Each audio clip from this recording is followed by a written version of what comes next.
Selamat sore. Halo lagi Observers, kembali bersama saya Denny Darko dan Dr. Sumiastri Purwanti, dan kita akan menjawab ini request pertanyaan dari para Teman-teman semua. ya viewers. Monggo silakan lewat. Nah, ada satu pertanyaan begini dok, mengenai ini berarti disaster victim ini juga identification, sama ya? DVI, ya. Kalau pesawat terbang sama juga? Sama. Oke, ini DVI juga dok. Iya. Kemarin tuh ada yang nanya dan pertanyaannya juga saya ini bagus banget, saya nggak kepikir. Iya. Saat terjadi kecelakaan pesawat, kemarin misalkan Sriwijaya, sebelumnya ada AirAsia dan yang lain-lain, Lion dan ya Air. regardless of ini ya maskapainya apa, Air crash. ya itu kan disaster. terjadi di seluruh penjuru dunia. Betul. Dan biasanya setelah terjadi diadakan satu pencarian di satu Betul. lokasi. Iya. Nah, itu biasanya berapa lama terus nanti ini, karena pertanyaannya begini dok, kalau seandainya setelah diketemukan terus kemudian dimakamkan, tapi terus ada body parts lagi yang diketemukan, itu ya. akan seperti apa? Betul. Ya, kita sambil jalan. Jalan. Jadi rekan-rekan tahu ya proses DVI itu disaster victim Ya. identification. Observers udah sering nonton dok. Observation. Ya. Ya. Jadi disaster itu ada close atau open disaster. Close dan open Ya, disaster. Oke. itu termasuk kecelakaan pesawat terbang yang kita bisa sebut close atau open disaster, tergantung TKP jatuhnya pesawat terbang tersebut.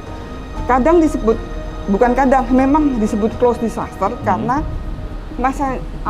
data penumpang atau passenger listnya kan kita tahu. Oh betul. Jadi kita tahu yang meninggal berapa. Betul. Ya itu Ada bisa manifest close ya? ya, ada Iya. manifest. Tapi begitu jatuh di tempat terbuka di laut atau terbakar di udara terus jatuh di daratan, itu kita sebut open disaster karena tidak semua tubuh yang meninggal atau udah berupa body part ditemukan. Nah, jadi antara open dan close disaster. Itu ada perbedaan. Ya, itu kalau Baik. pesawat terbang. Beda Ya. lagi kalau bencana massal alam, gempa, Gimana itu, Dok? tsunami, itu jelas-jelas open disaster, terbuka. Sebentar. Jadi gimana itu dok tadi? Ya, kita akan membicarakan korban jatuhnya pesawat terbang yang kadang Ya. kita sebut open disaster karena TKP-nya yang luas, Ya. di laut, di darat, atau di udara, itu kan. Oh iya, Seperti menyebar itu. ya? Iya. Tapi juga kita sebut close karena kita sudah tahu passenger list-nya. Kita tinggal nyocokkan betul nggak data dari korban yang meninggal ini sesuai dengan passenger list gitu kan. Oh. Tapi kalau bencana alam, tsunami, Iya. gempa, Iya.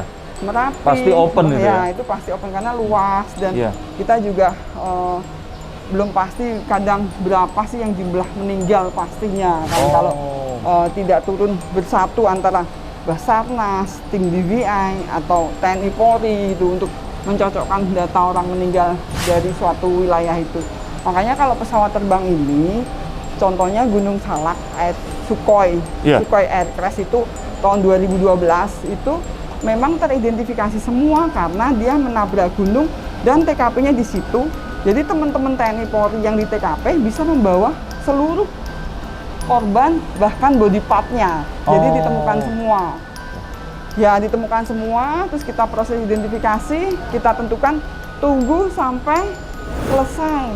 Nah, selesai berarti ini ketemu semua nih. Yeah. Jadi TKP ditutup setelah 1 minggu body part-nya habis, dibawa semua ke kamar jenazah di sini, kita identifikasi. Minggu kedua baru tahu, oh ini korban ini ya, kita baru tata body part masing-masing itu bisa jadi satu tubuh atau mungkin hanya tangan aja, kaki aja seperti itu. Iya, Nah, iya, jadi iya. bisa kita kasihkan semua ke keluarga korban kan Iya. identifikasinya ini gitu. Tapi kalau misalnya kayak kemarin di laut, ya kan?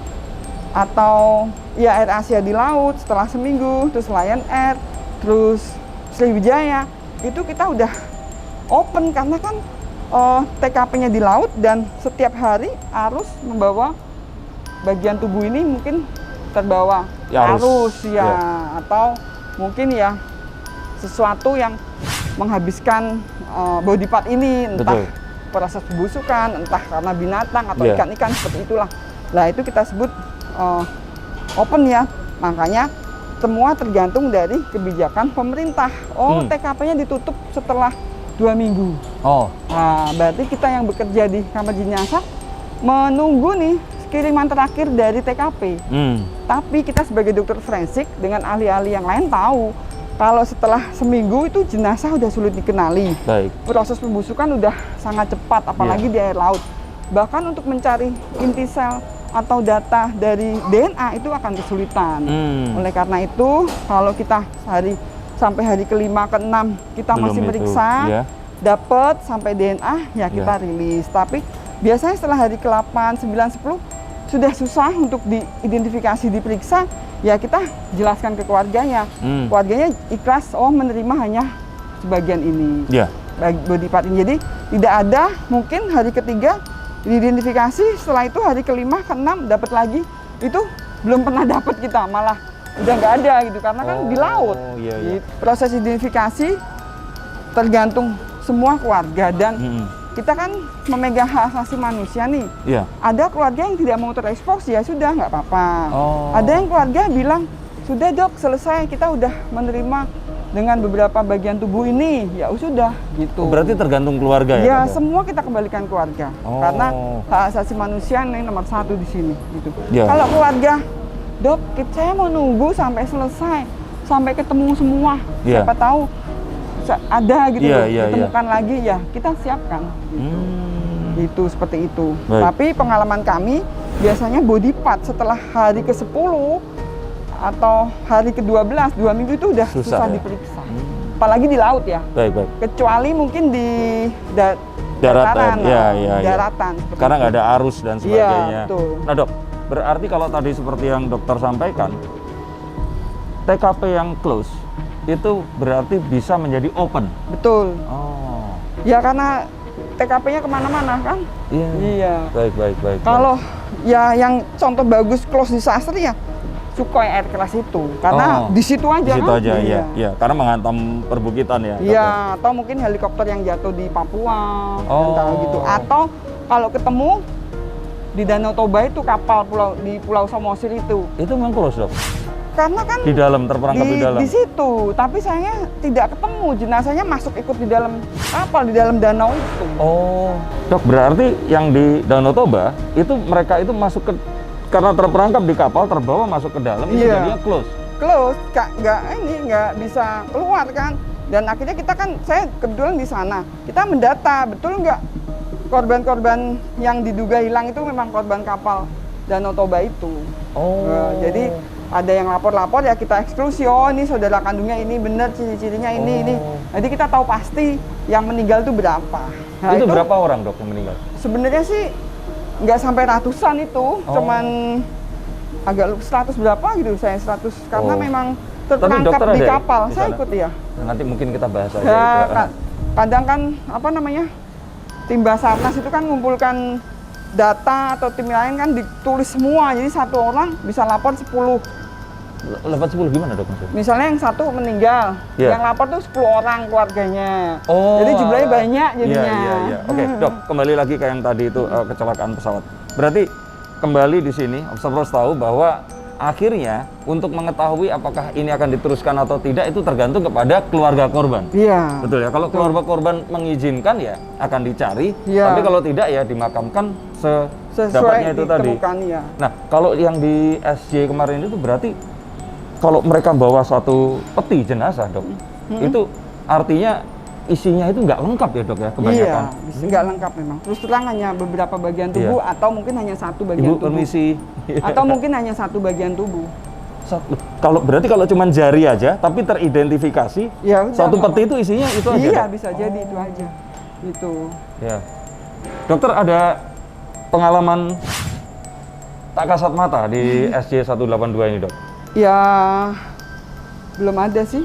Belum ada ya? Belum ada. Tapi ini termasuk kasus yang memang sudah akhirnya selesai ya dok ya? Iya, selesai. Dan sudah ditutup ya? Iya, ditutup. Karena mungkin ya ibaratnya kalau ada mau ngasih informasi, kesana aja kalau nggak. Kalau ngasih informasi dia mungkin ada sesuatu yang mau disampaikan, dan mungkin saya sih merasa mereka sudah ikhlas menjadi korban gitu, sudah tenang di sana gitu. Kalau saya mikir kalau ada yang belum nerima atau bagaimana, kadang kasih petunjuk atau kasih mimpi ke saya. Tapi saya pikir ini sebenarnya korban-korban udah sudah nggak apa ya, sudah nerima gitu. Sudah ikhlas ya, Dok? Iya, Ya? di sana. Ya, husnul khotimah lah semuanya. Iya, iya, iya. Baik, berarti itu yang kemarin ditanyakan dan sudah terjawab. Iya. Nah, tapi mengenai open dan close tadi, Dok, sebenarnya berarti kan kalau mungkin nggak dari yang open terus tiba-tiba jadi close, Dok? Bisa? Itu contohnya apa? Contohnya tadi Danau Toba ya. Itu harusnya open ya? Iya. Tapi karena mereka terperangkap di dalam, Iya. dia akhirnya close. Jadi close atau apa yang dam tapi kan nggak ketemu. Hilang semua gitu. Iya, tapi otomatis berarti kita sudah pastikan ya itu semua meninggal bersama dengan si pesawat itu Iya, tadi. jatuh dalam pesawat gitu. Baik.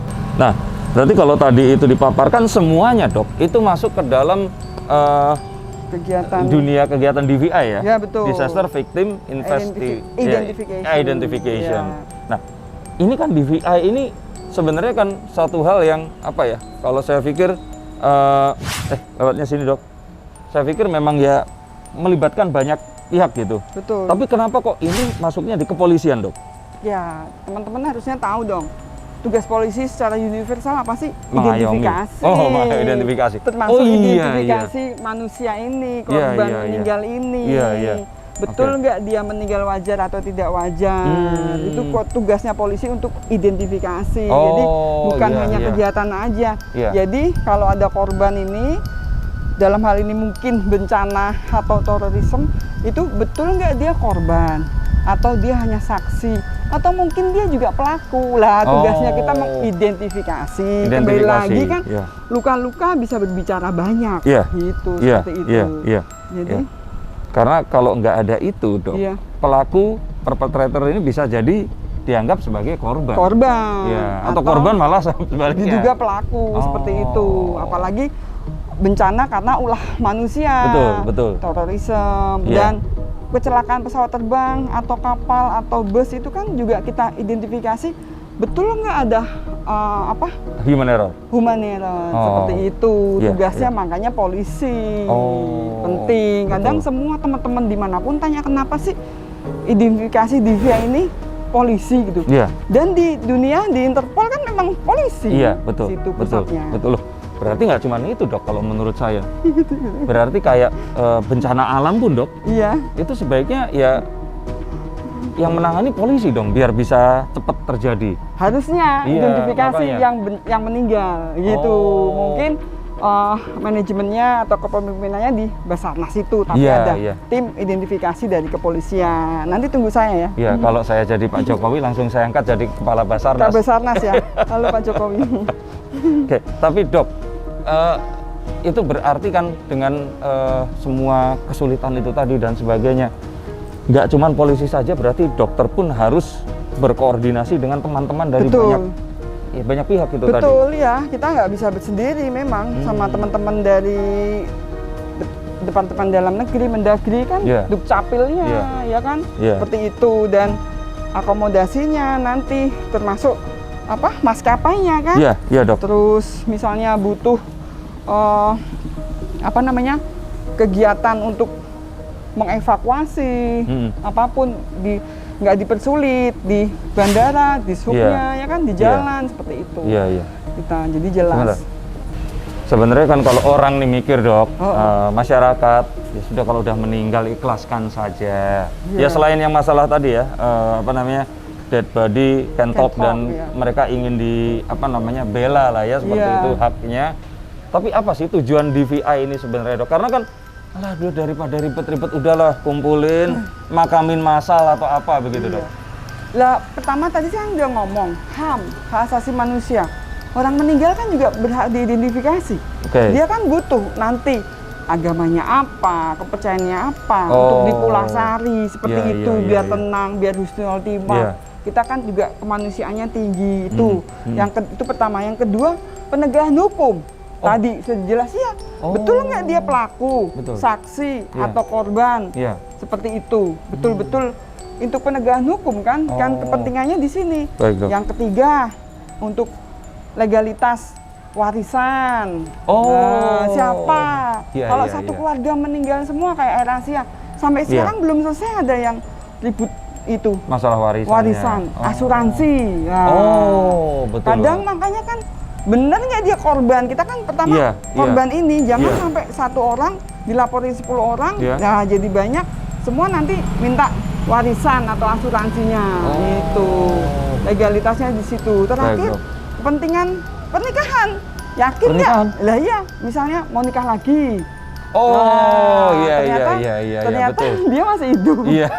Iya kan, ada kejadian kemarin kan ternyata Gimana, korban Dok? yang terakhir juga ada. Dulu waktu Garuda Crash juga pernah tahun 2007 saya baru. Kemarin juga kan ternyata dia nggak jadi korban kan, pergi dengan Oh. pesawat lain gitu. Iya, iya. Tapi itu Ternyata- bener apa enggak, Dok? Iya, nggak tahu. Mau ceritanya seperti itu. Kalau Iya. memang benar diduga meninggal kan dia bisa nikah lagi, ternyata berikut hari masih hidup Oh. gitu. Kayak gitu. Oke. Nah, itu ini penting untuk kan. teman-teman observers di sini, Dok. Iya. Ini yang nonton ini banyak dan saya yakin di antara yang banyak ini pasti ada yang terus kemudian apa ya, tertarik pengen belajar mendalami DVI ini, Dok. Itu harus jadi polisi atau bisa tidak, Dok, sambil jalan ke sini, Ya, Dok? bisa tidak jadi polisi, jadi dokter forensik, jadi Oh. fotografi forensik, Oke. DNA forensik, toksikologi forensik atau balistik forensik itu Iya. bisa semuanya jadi satu di DVI ini. Oke. Gitu. Tapi Memang dokter penanggung jawabnya, decision makernya, komandan DVI-nya dari polisi. Oh, baik. Tapi itu tadi bisa macam-macam dan bisa Iya. apa saja ya kalau Iya. gitu. Ya. Oke, Dok. Terima kasih banyak sudah menjawab pertanyaan dari para viewers yang ada di rumah ini tadi. Dan dengan ini semua kita akan tahu proses itu seperti apa, arahnya bagaimana, dan semoga dengan ini semua pengetahuan ini kita bisa ya tidak itu tadi ya, Dok ya, tidak mempersulit, malah ikut membantu. Dan kalau terjadi sesuatu kan kadang-kadang kalau misalkan bencana alam itu sukarelawan juga seharusnya tahu ya tentang hal-hal seperti ini. Iya, tahu. Ya. Pasti tahu karena beberapa kali kami memberi materi pelajaran DVI ini ke teman-teman Basarnas, Oh. Badan Penanggulangan Bencana, Baik. ke TNI juga, Baik. ke teman-teman yang lain lah yang pengen tahu dan ingin berbagi, nanti saling tolong menolong. Iya. Gitu. Oke, observers, ini tadi satu pengalaman yang luar biasa bareng dengan Dr. Sumiastri Purwanti, dan ini akan berlanjut lagi, kita akan bahas lagi beberapa hal lagi, Dok. Jadi pastikan kalian tetap menonton acara ini, dan pesannya apa, Dok? Jangan berasumsi, Sebelum observasi. salam Forensikers. Forensikers. Sampai jumpa.